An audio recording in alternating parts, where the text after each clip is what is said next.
Hi, this is Gadi Elkon with Selig Film News. We're here with the director Lindell Singleton of Lone Star Holy War. It's kind of tragic. This 118-year-old battle, went away in 2011, but the fire between these two schools is not gone away. Um, what made you want to tackle this rivalry, these schools, and get really in depth? I mean, you go to the full extent with these two schools in this struggle over Texas. Great question. The First of all, just the discipline, if you will, of documentary filmmaking.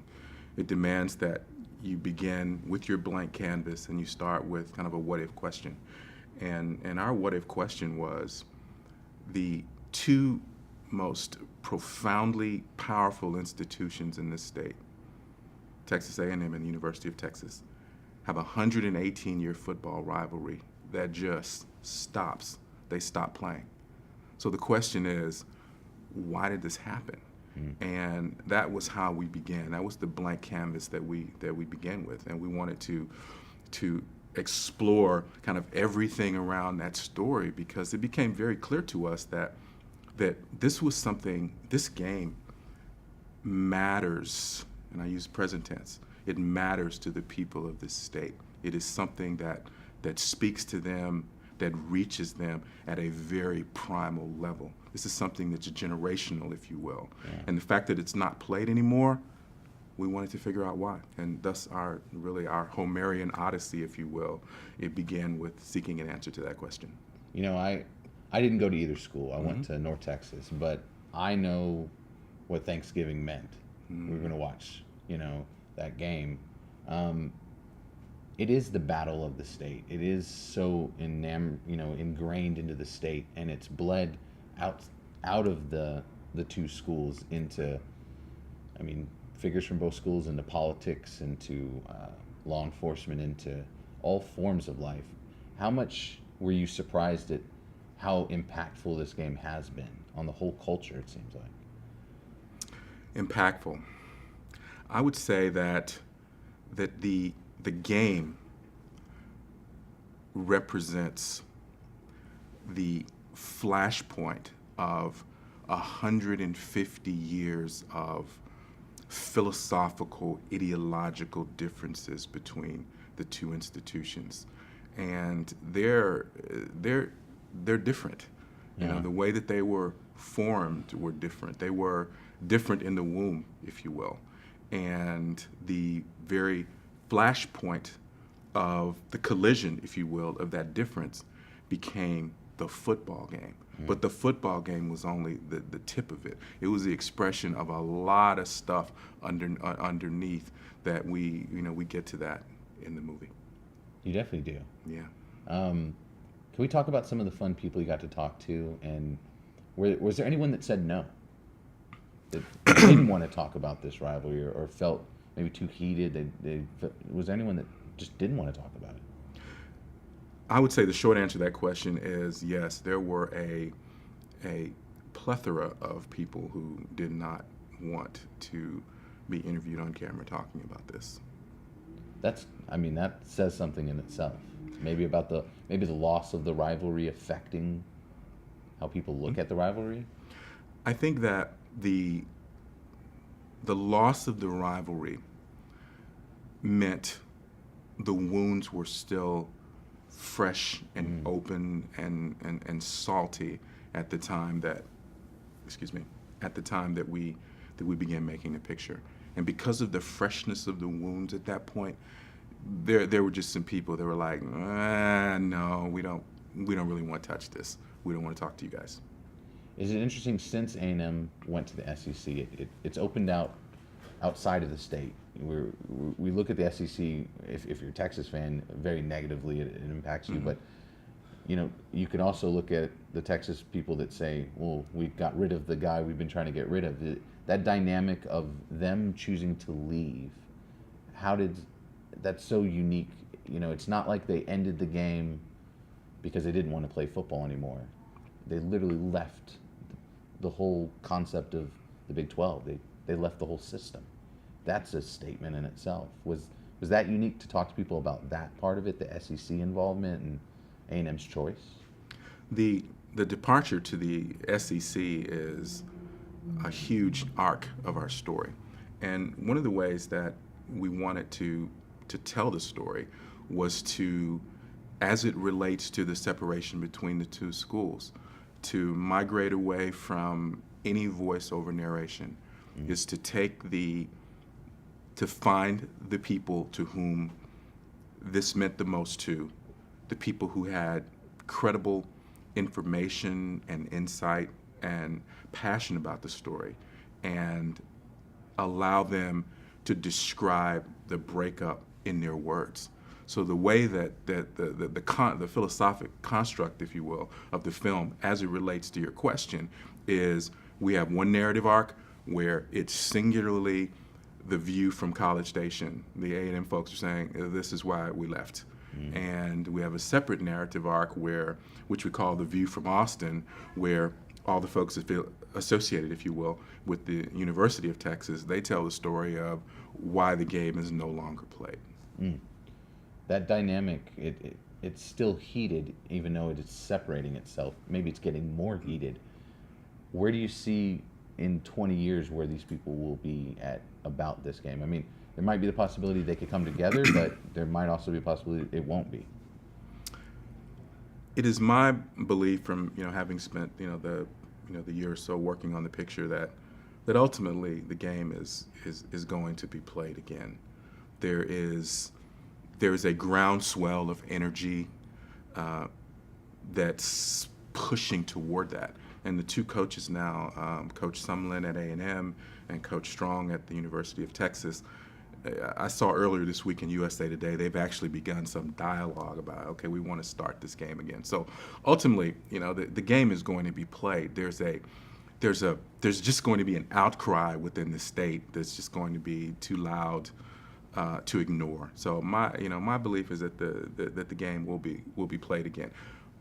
But I will say to you that there is a very long shadow that exists between these two schools, and it's probably going to take the sunlight of a big payday to get them to push towards scheduling a non-conference game again. That's just my opinion.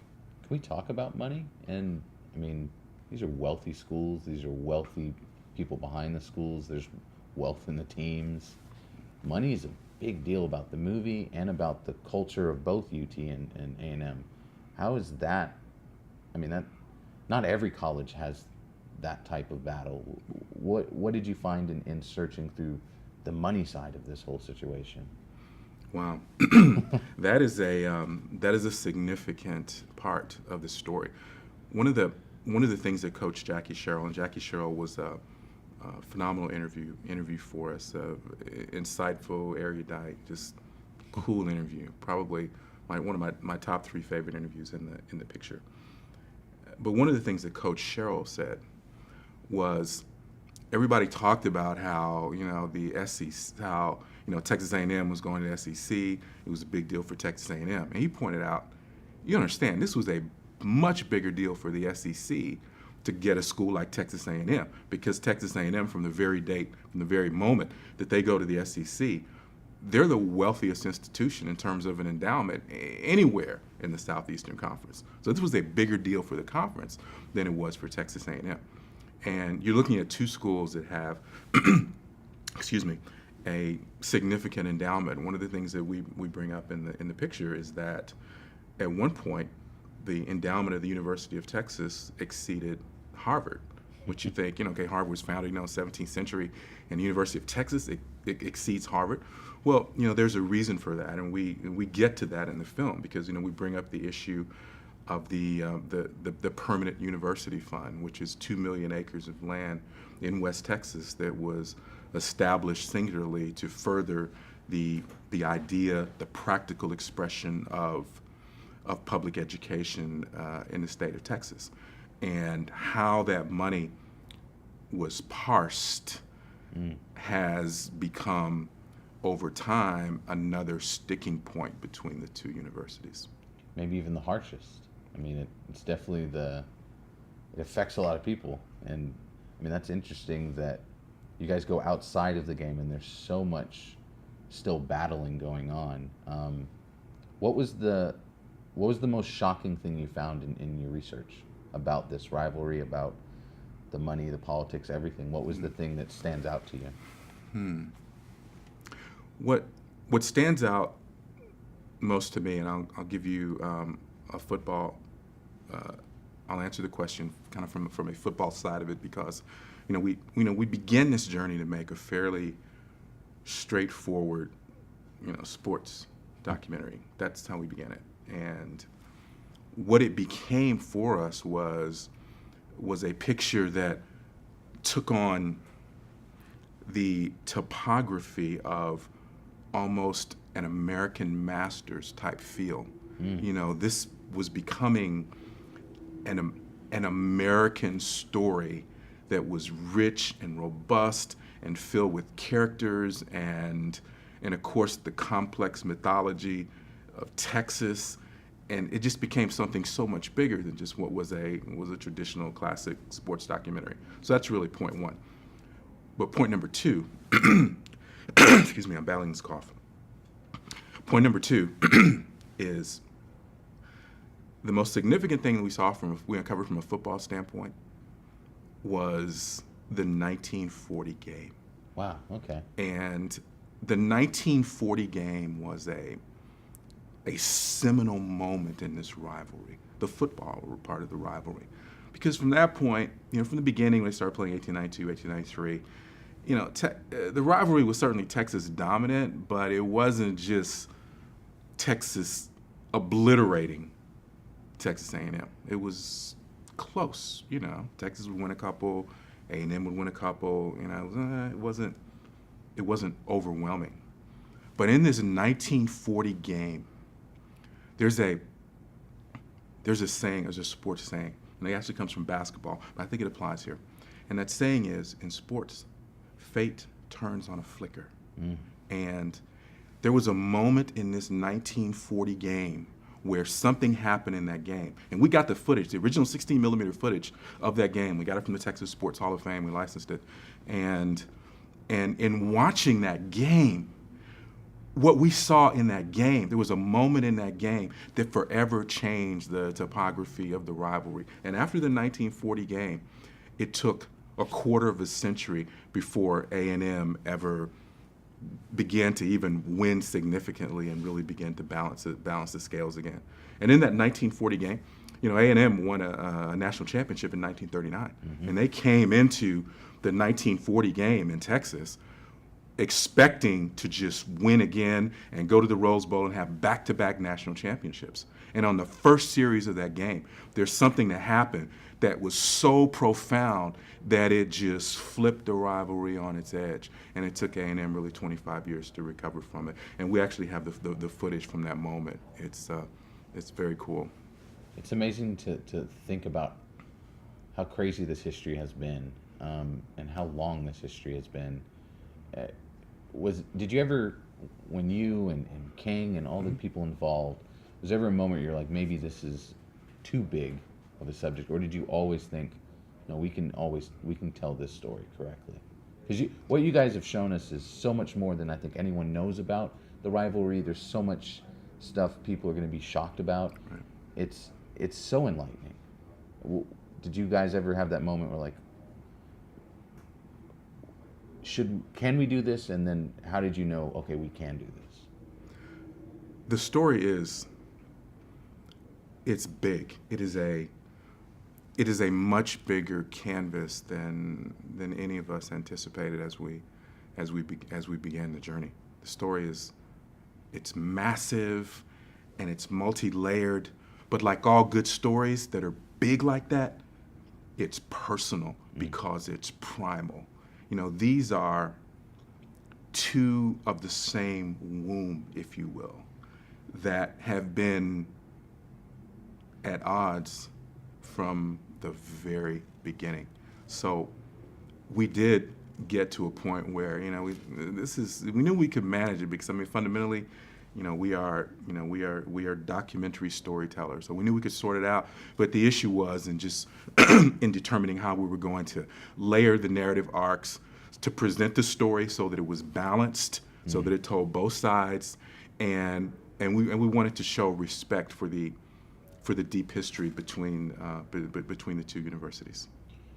What's it like being able to show it here in Dallas? We obviously, there's a lot of UT grads, there's a lot of A&M grads. It's a mixture of a city, but as far as football goes, I mean, it's the home of America's team. So there is that die-hard football love in this city. And we're in the state of Texas. What does that mean to you to show it here for Dallas audiences?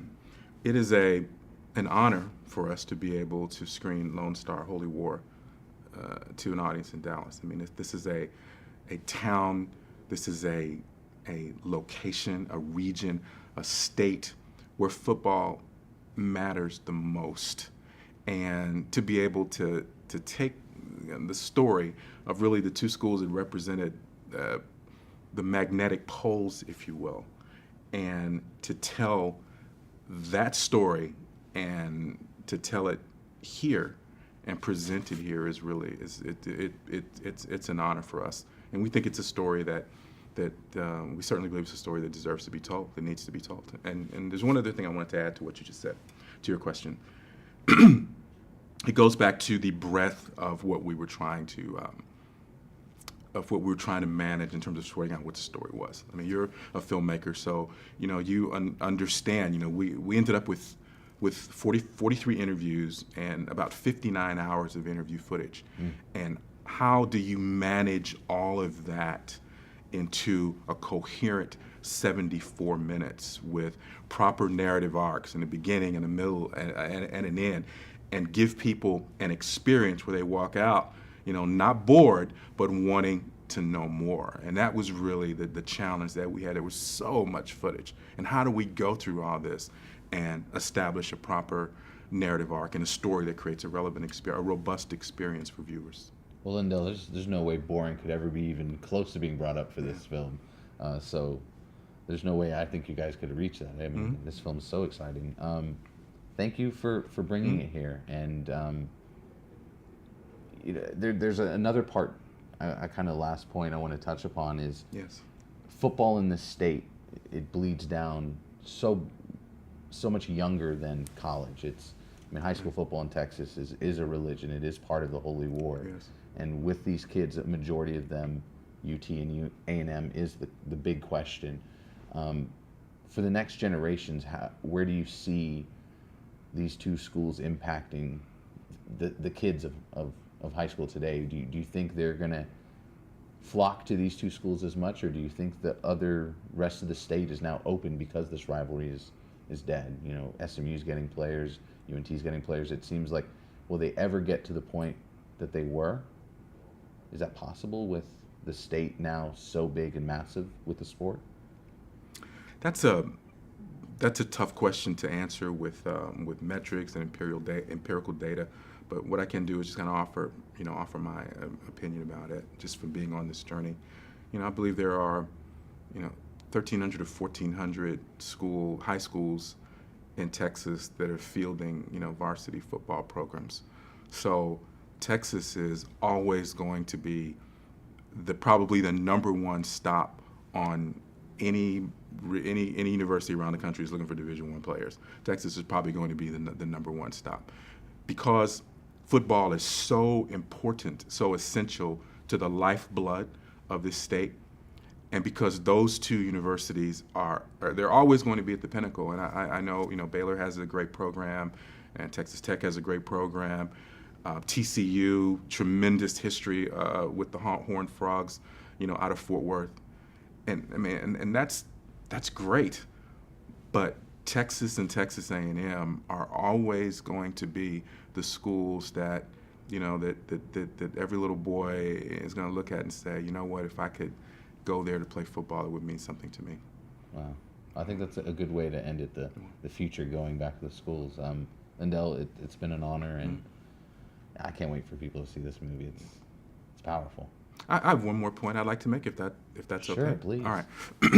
I want to talk a bit about about the importance of documentary filmmaking, and this is related to just what you guys are doing here at the Dallas International Film Festival. It is my belief that documentary filmmakers are the Knights Templar of the creative tableau.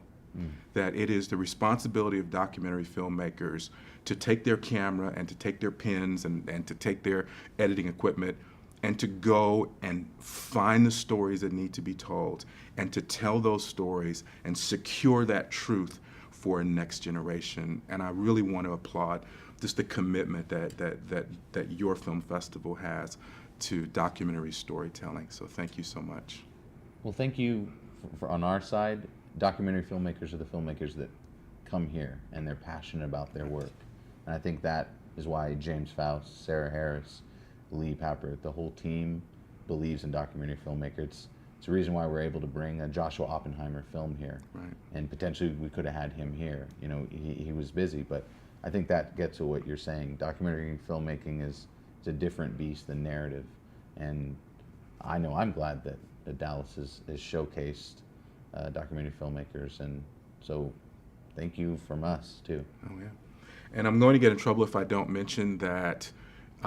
Like us on Facebook, Texas 28 Films, and make sure you go to our Twitter handle, which is Texas 28 Films as well. The film's actually going to be available in wide distribution on June 9th of this year. It's going to be available as a selection on iTunes. Awesome. Well, Lindell, thank you so much. Thank you very much for your time, sir.